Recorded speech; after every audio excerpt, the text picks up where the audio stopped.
আজকের গল্প ময়দা সুন্দরী, একটি অসাধারণ হাসির গল্প।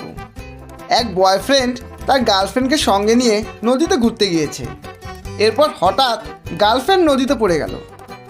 এরপর বয়ফ্রেন্ড দুঃখে কাঁদতে লাগলো। বয়ফ্রেন্ডের কান্না শুনে তখন নদী থেকে এক জলপরি উঠে এসে বলল, এই ছেলে, কাঁদছো কেন?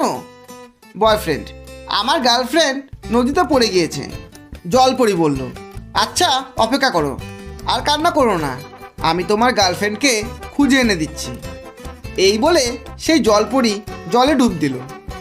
এরপর জলপরি জলের তল থেকে উঠিয়ে নিয়ে এলো এক কালো মেয়েকে। জলপরি বলল, এই মেয়েটা কি তোমার গার্লফ্রেন্ড? ছেলেটি বলল, না। এরপর আপনারা কি ভাবছেন? সেই কাঠুরিয়ার কথা, যে কিনা একে একে 3টে কুড়াল আনিয়েছিল? তাহলে এখানেও কি জলপরি আরেকটি সুন্দরী মেয়ে তুলে আনবে? কিন্তু না, জলপরি মেয়েটির বয়ফ্রেন্ডকে একটা থাপ্পড় দিয়ে বলল, হারামজাদা, ভালো করে দেখ, এটাই তোর গার্লফ্রেন্ড, জলে পড়ে ময়দার মেকআপ ধুয়ে গেছে। ধন্যবাদ। গল্পটি যদি ভালো লাগে একটা লাইক অবশ্যই দেবেন এবং বন্ধু ও প্রিয়জনদের শেয়ার করে চ্যানেলটি সাবস্ক্রাইব করে পাশে থাকবেন।